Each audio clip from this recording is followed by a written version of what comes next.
Y'all, UFOs are everywhere, and as we've seen lately, they've been making headlines all over the news. There are news reports coming in of UFOs in the government, reverse engineered crafts, whistleblowers coming up and talking. It's insane how much information is pouring out. And while some of it is misinformation, a lot of it is true and accurate. Like this News Nation report just recently of a pilot that came clean about last year nearly getting, I guess, hit with a UFO, not hitting one, but being hit with one. Apparently, this is insane. The way that it's explained is that the US government plane barely dodged a football sized cylindrical UFO last year. The pilot goes public for the first time with audio of the encounter. He says after passing the object, they registered it 60 miles away. The object then suddenly turns around and hops back and forth 50 miles towards the plane like freaking hopscotch. That is not normal. And trained pilots and pilots that have been around forever know what the hell's happening in the sky. So if they're confused and concerned, we need to know what the hell's going on up there. Ashley Banfield, again, just killing it over at News Nation. I need y'all to sound off in the comments. What do you think about this? A year ago, February, they took evasive action when a football-like Tic Tac came out of nowhere, heading straight for them. Thinking it was a missile, they ducked the aircraft to the left to avoid a head-on collision and raised the right wing so that the thing could pass right underneath them. And while they reported it right away, they did not talk about it publicly until now.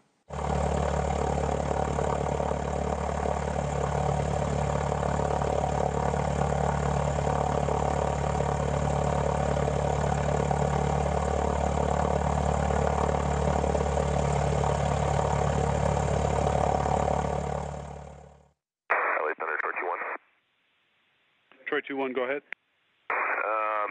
It's not weird, but I just had something pass underneath my wing, maybe like a football-sized object right underneath our wing.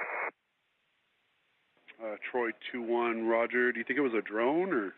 I have no idea. I got my sensor operator looking for it on the camera right now.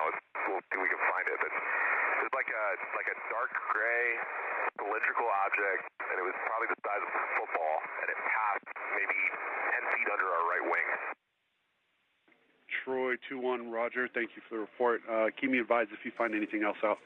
Yeah, we'll do. We're looking for it now. And Ben is here with me now live to talk about it. Holy cow. Wow, Ben, first of all, kudos to you for getting a crew member to talk, because that's one of the hardest things in this whole mystery, right, is to get somebody who's an actual witness to describe it, especially a reliable witness like these guys. But it's amazing that they described what they saw as thinking it was a surface-to-air missile. Yeah, so it was actually that first News Nation breaking news that we did with you that got them to connect with me. And I wanted to verify because there is no video actually of this. They did try to attempt to video this with a camera that sits underneath the nose and the belly, but they didn't have time. I mean, this thing basically came at them at a 1 or 12 o'clock position and first appeared as a glint, like a flash. And then in an instant, the pilot had looked down at what they call the TCAS, which is their scope that tells them other air traffic in the area, didn't see anything, looks back up. And within that about 2 seconds, the thing has closed the distance so quickly that he instinctively reacts. In his mind, he's thinking someone is shooting a surface-to-air missile at us. So he takes evasive action.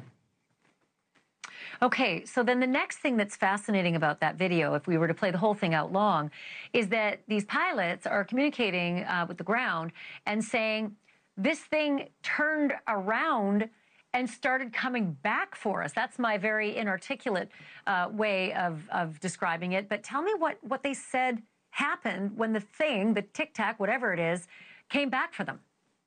So forgive the crudity of the model, but I didn't have time to have my animator redo the video. So here we have a model that's not the real plane, right, the type, but it's flying along. And as this Tic Tac is a jelly bean, actually, is heading towards them, they instinctively turn off the autopilot. So this sets off an alarm, instantly wakes up all the crew, what's going on, and banks to the left. Okay, so he pops up this wing enough because he thinks he's in a collision with this object. It passes he believes either directly under him or slightly off. It continues on behind them. So he gets the sensor operator involved, and they have a very sophisticated radar on board. See if you can find this thing. Well, that's where they believe they tracked an object, their same altitude, 20,000 feet, 60 miles behind them. In a couple of seconds, that object then jumps to about 20 miles closer to them, back to 30 or 40, and then again to 10. It's like it's playing hopscotch back and forth, and they have no idea what this is.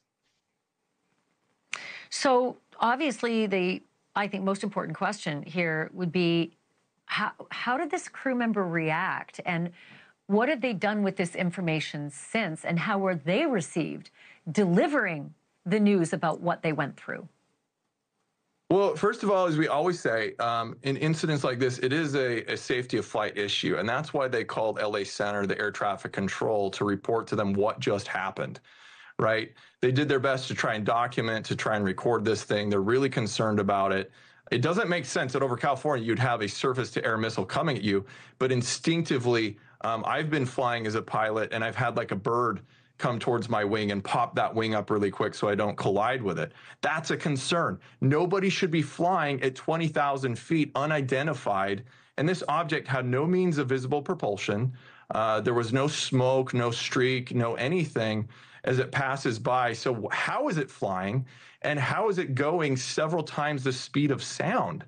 And then hopping back and forth? It reminds us of the Navy Tic Tac video in 2004. Right? And they described that on radar covering 60 miles in mere seconds.